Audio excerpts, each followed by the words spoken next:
Morning students, today we are going to study about the parotid salivary gland. As we all know that there are three pairs of salivary glands, major glands. They are the parotid, submandibular and sublingual salivary gland. Apart from that, there are minor glands are also present. And these salivary glands, they produce saliva that is made up of enzymes that aids in digestion. Now, out of these three pairs of salivary gland, the parotid gland is the largest salivary gland. See here, the parotid is the largest salivary gland, and this gland is predominantly made up of serous acini, and this weights of about 15 to 25 gram, and the shape is it is inverted pyramidal in shape. And see the parotid gland location when you take the parotid. Para means around, otic means ear. This is situated around the ear. And now the location when you go in depth, it is present over the parotid region, which is an fascia lined space which forms the mold or the bed for the parotid gland. The mold or the bed presents the following boundaries. See here the parotid bed or the parotid mold. It has the following boundaries. Anteriorly, it is bounded by the posterior border of ramus of mandible with the masseter and the medial pterygoid. Behind is formed by the mastoid process and the sternocleidomastoid muscle, and above by the external acoustic meatus and the temporomandibular joint, below by the posterior belly of digastric and the stylohyoid, medially by the styloid process and its attachment. These forms the boundaries for the parotid bed. Within the bed, this parotid gland is located. Now the next is, apart from this, with in casting to the mold, some parts of the glands they may extend beyond the mold and they form the process of the parotid gland. Now the next is about the processes of the gland. Apart from the main, this gland shows some of the extensions also. Now the extensions are, one is facial process, accessory process, glenoidal process and the pterygoid process. Now the accessory process, it extends forward superficially on the masseter muscle, and this present on the muscle, superficially on the masseter muscle. Now the part of the facial process which is present between the zygomatic arch and the parotid duct, that is called the accessory process, and the pterygoid process, which is a triangular process present between the ramus and the medial pterygoid, and the glenoidal process, that process is an upward projection which is present between the external acoustic meatus and to the posterior surface of the temporomandibular joint. Now, this glenoidal process, in case of inflammation, that result in severe pain during chewing or mastication. Now that's all about the process of the gland. The next is, see here we can able to see in this specimen the accessory parotid gland which is present above to the parotid duct, which is present above to the parotid duct. Then next is about the parotid capsule. Now this parotid gland is enclosed by the parotid capsule. Now the parotid capsules are of two types. They are the inner capsule, true capsule, and outer false capsule.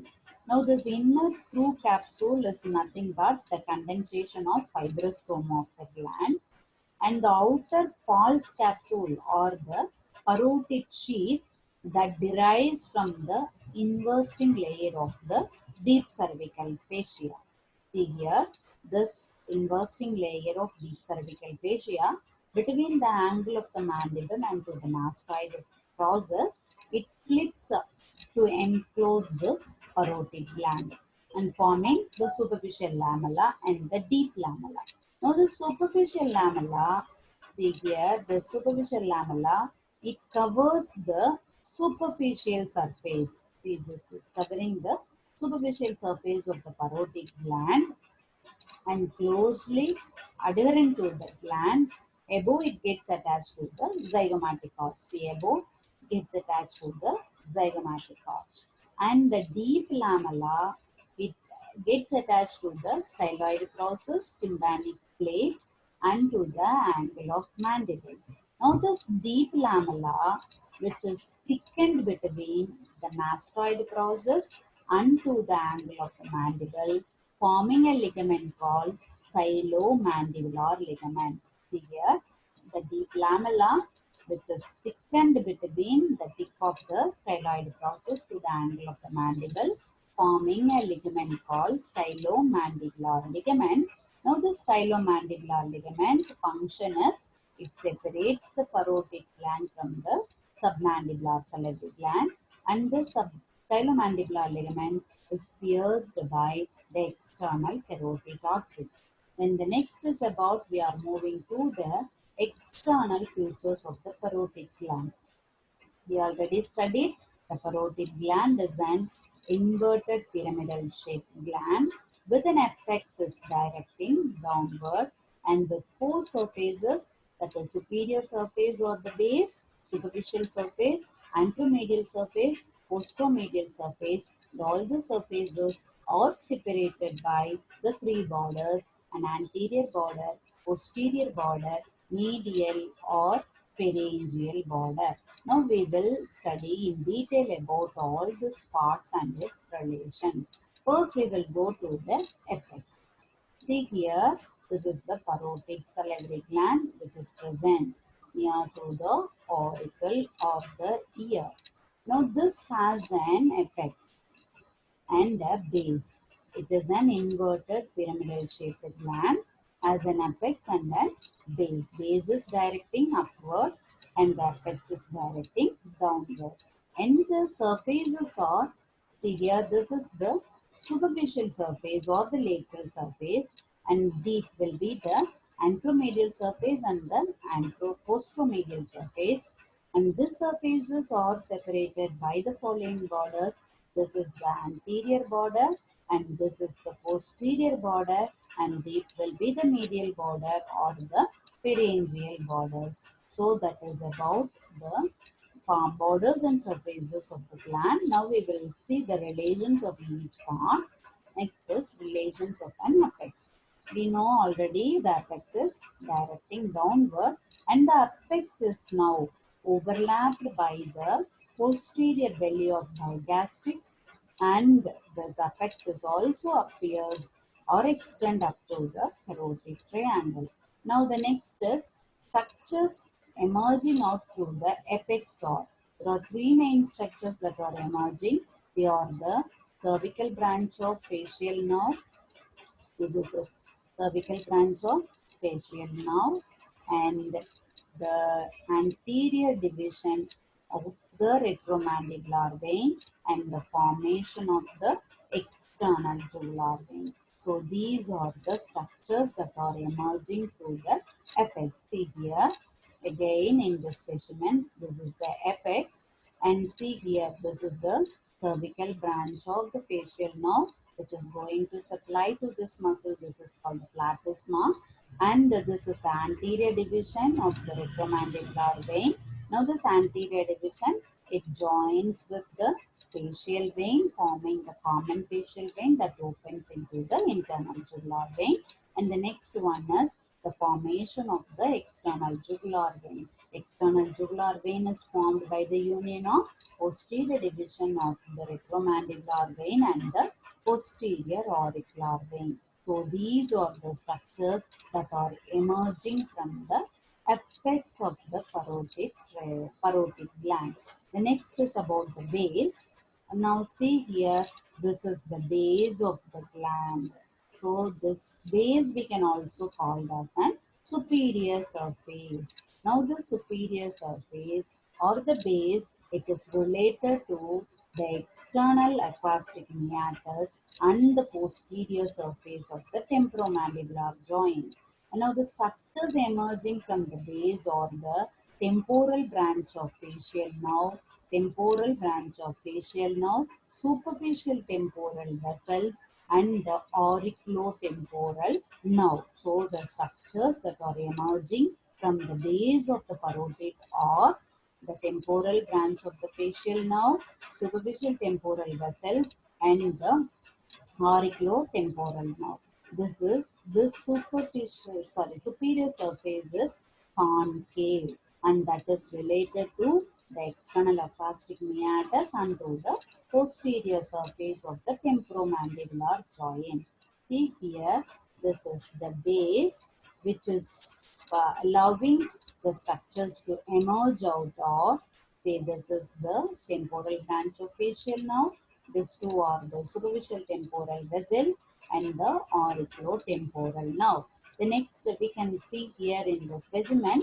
See, this is the base. The basis or the superior surface is concave, which is related to the external auditory meatus and to the posterior surface of the temporomandibular joint and the following nerves: the temporal branch of facial nerve, superficial temporal vessels, and the auriculotemporal nerve.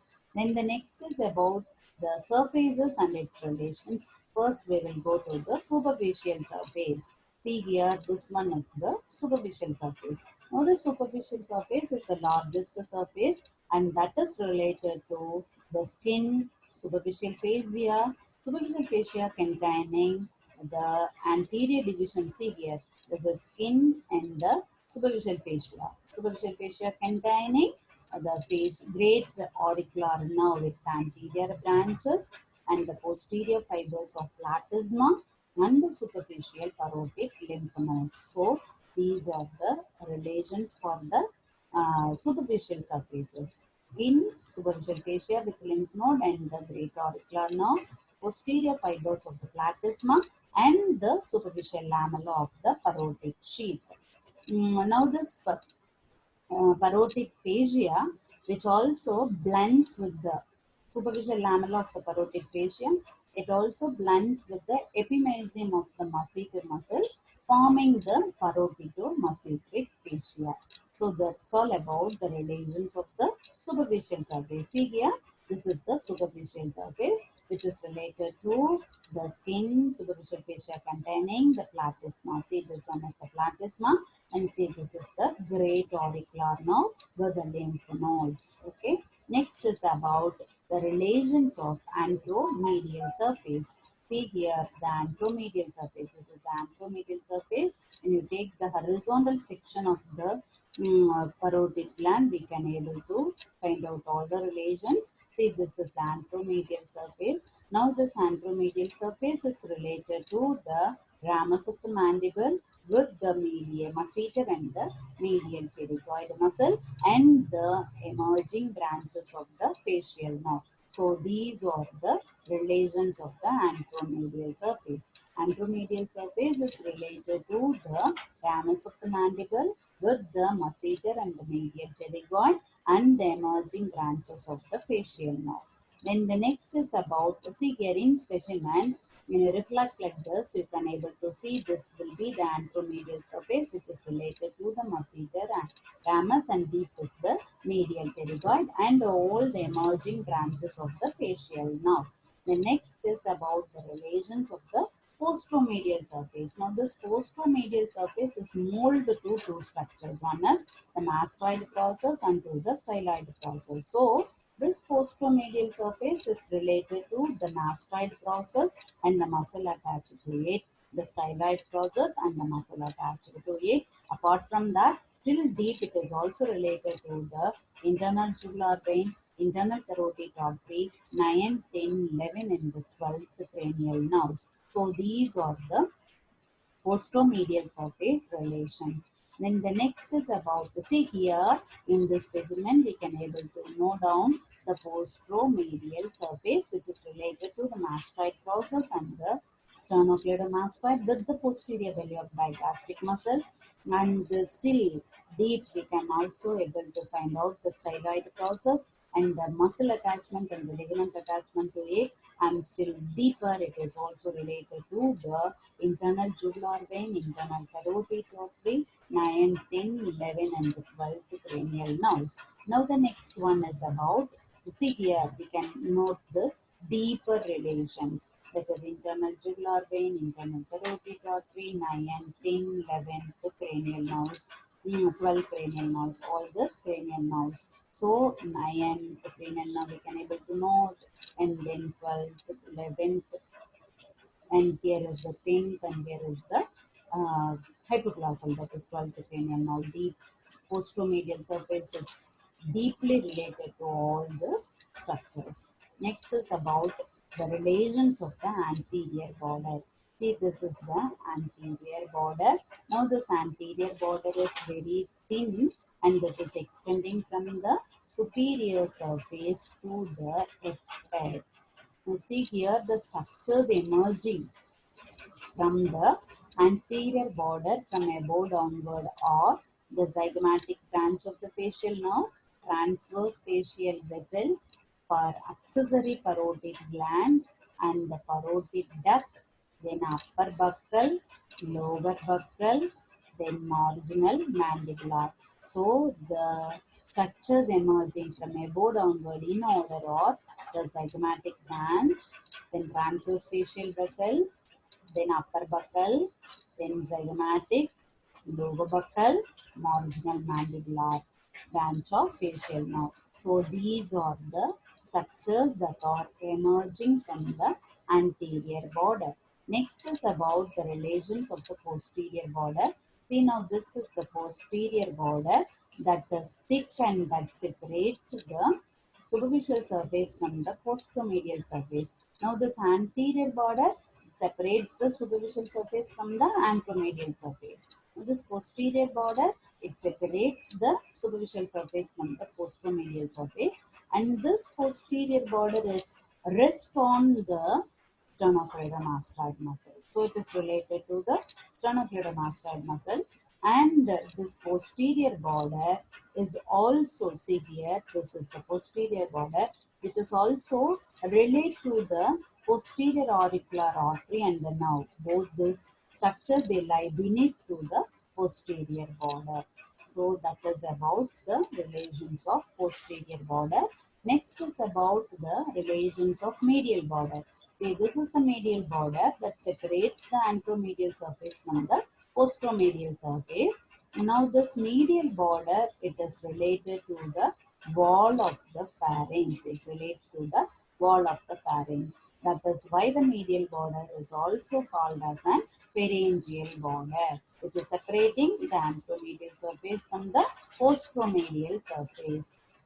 You see here, this is the anterior border separating the superficial surface from the anteromedial surface.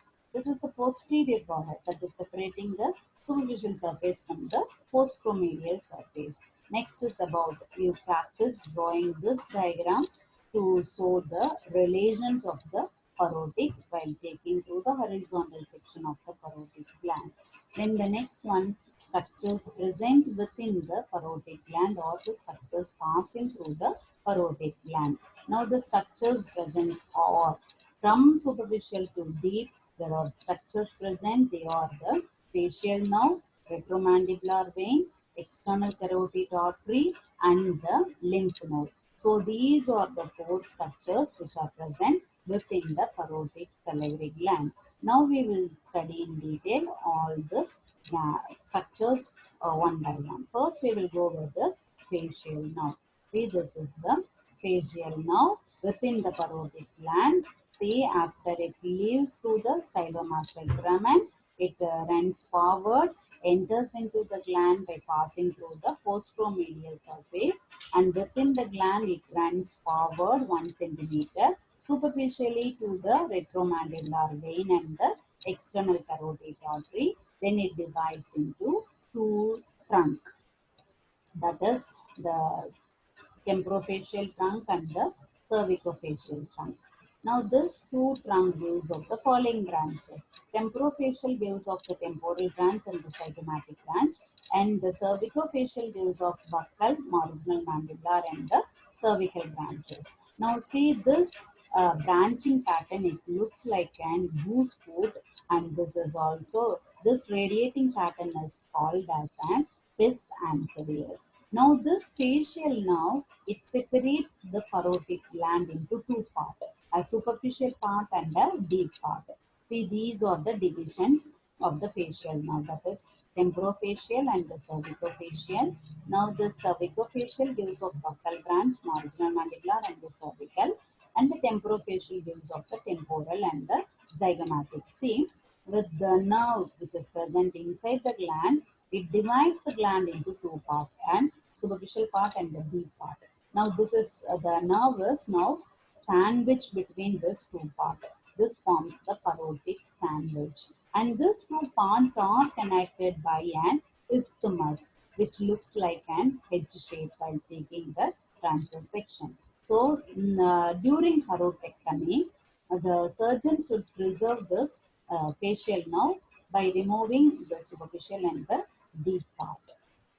And then next is about the next structure, intermediate structure is the vein, that is the retromandibular vein. Now see here, this retromandibular vein is formed by the union of the maxillary vein and the superficial temporal vein, and it runs vertically downward near the apex. It divides into an anterior division and the posterior division. Now this posterior division, it joins with the posterior auricular vein and forms the external jugular vein, and that opens into the subclavian vein. Now the anterior division, it joins with the facial vein, forms the common facial vein that opens into the internal jugular vein. This is about the intermediate structure which is present within the parotid gland. Now see here, this is the retromandibular vein which is formed by the union of superficial temporal and from the maxillary vein, and this divides near the apex into two division, an anterior division, posterior division. Now this posterior division joins with the posterior auricular vein, forms the external jugular vein. Anterior division joins with the facial vein, forming the common facial vein which opens into the internal jugular vein. Then the next deepest structure here, see, this is the external carotid artery. See, now this external carotid artery, it enters into the gland by passing through the posteromedial surface. It has an upward, just behind to the neck of the mandible. It gives off its two terminal branches, that is one as maxillary artery, another one as superficial temporal artery. Now the superficial temporal artery, it gives a branch called transverse facial artery. And the sometimes within the gland, the posterior auricular branch is also arises. See here now, this is the external carotid artery. It's ascending up by passing through the parotid gland. It is the deepest content or the deepest structure which is present within the parotid, and near just behind to the neck of the mandible. This divides into two terminal branches, superficial temporal and maxillary artery. So this is about the structures, the third structure, that is the deep structure. And the next one is about the parotid lymph node, deep parotid lymph node, that is also present within the parotid gland. So these are the four structures from superficial to deep arranged. They are the facial nerve and its branches, retromandibular vein, and the external carotid artery and its branches, and the deep parotid lymph node. Next is about the parotid duct, which is also called as an Swenson's duct, which is about 5 centimeter long and 3 mm wide. And this emerges from the anterior border of the parotid gland, and the course, see here, this is emerging from the anterior border, which is running forward and slightly downward on the masseter muscle. Near the anterior border of the masseter muscle, it turns medially, piercing the following structures from above downwards. They are the buccal pad of fat, buccopharyngeal fascia, and the buccinator. And within, and then it enters, then it runs forward between the buccinator and the oral mucosa. Then it turns medially and opens into the crown of the vestibule of the mouth, opposite to the crown of upper second molar teeth. So here, see, this is also called as tension duct, which runs forward and slightly downward on the masseter. That is related to, see here, it is related to above zygomatic branch of the facial nerve and the temporal branch of the transverse vessels and the upper buccal. Below it relates to the lower buccal branch. Then it opens into the, see here, where thus piercing all the structures, that is buccal pad of fat, buccopharyngeal fascia and the buccinator muscle to open into the vestibule of the mouth. It is opening into the vestibule of the mouth. See here, it opens into the vestibule of the mouth, which is present just above to the crown of the opposite to the crown of upper molar teeth. So here, see here, it is opening into the vestibule of the mouth opposite to the crown of the upper second molar teeth. And the applied anatomy for this is parotid calculate. The stone formation in the parotid duct can be visualized by injecting an radiopaque dye with the help of an X-ray. That process is called the xylography. Then the next is about the parotid duct. Use this diagram for the parotid duct. Next, test yourself what is this structure. And the next one is about blood supply of the gland. It is supplied by the external carotid artery and its branches, and it's drained into both the internal and the external jugular vein. And the lymphatic drainage is by both the upper deep cervical lymph nodes and via the parotid node. And then next is see, there are two types of lymph nodes: superficial parotid, which is over the parotid, superficial fascia, and the deep parotid over the within the gland, and this too they gives its reference to the jugulodigastric group of the deep cervical lymph nodes. Then the next one is very important is nerve supply. Nerve supply to the parotid gland is by the parasympathetic, sympathetic, and the sensory. The parasympathetic is also called the secretomotor pathway, and the sympathetic is the vasomotor supply. Now we will study in detail one by one. First, we will go with the secretomotor pathway. That is due to this parasympathetic stimulation, it produces watery saliva, and this starts from the see, this is beginning from the inferior salivatory nucleus, which is situated over the medulla. From there, the preganglionic neuron arises, and the preganglionic secretomotor fiber arises that passes through the glossopharyngeal nerve, its tympanic branch, tympanic plexus. And from the tympanic plexus, lesser petrosal nerve arises, and that relays on the aortic ganglion. Now, from the aortic ganglion, the postganglionic fiber arises that is passing through the auriculotemporal nerve and goes and supplies to the parotid salivary gland. Next, see here, it is arising from the inferior salivatory, carrying the preganglionic secretomotor fibers, passing through the ninth nerve, its tympanic branch, and taking part in forming the tympanic plexus. From the tympanic plexus, lesser petrosal nerve is arising, that is relying on the aortic ganglion. From the aortic ganglion, the postganglionic fiber arises, which is passing through the auriculotemporal nerve, goes and supplies to the parotid salivary gland. Next is about the sympathetic, which is arising from the plexus around the external carotid artery. This plexus, they are mainly deriving from the superior cervical. They are made up of the postganglionic fibers from the superior cervical ganglion. And then sensory supply is again to the parotid gland through the auriculotemporal nerve, but the skin over the angle of the mandible and the parotid fascia are supplied by the great auricular nerve. Next is about the applied anatomy, parotid swelling. Parotid swelling, that is nothing but the inflammation over the parotid gland which result in parotid swelling, and that parotid swelling is very painful due to the unyielding nature of the facial capsule. And this infections or inflammation may occur either by a bacterial infection or a viral infection. Bacterial infection mainly comes from the mouth through the parotid duct, and the viral infection is called the mumps. And the parotid abscess also may occur due to the infections from the mouth through the parotid duct. And this parotid abscess is drained by putting an horizontal incision by a method called Hilton's method to drain the pus. And parotidectomy, this is the removal of the parotid gland. This should be done the surgeon should preserve the facial nerve by removing the superficial and the deep part. And the mixed parotid tumor, this condition is a benign tumor type where this is painless and without the involvement of the facial nerve, and it is lobulated. If it becomes a malignant, then that will be painful with the involvement of the facial nerve. And the parotid calculi and the xylography, and Praise syndrome and the auriculotemporal syndrome. See here, this is parotitis, inflammation of the parotid gland, viral inflammation, and here with an affection of with the facial nerve involvement, the same side facial muscle goes for paralysis, and the parotid abscess, it is a spread of infection from the oral cavity, and these infections may be trained by putting an horizontal incision, which is called the Pilkins method to train the pus. And mixed parotid tumor, this is painless and without the involvement of the facial nerve, and it is lobulated. This is benign tumor. This may be converted into malignant also later.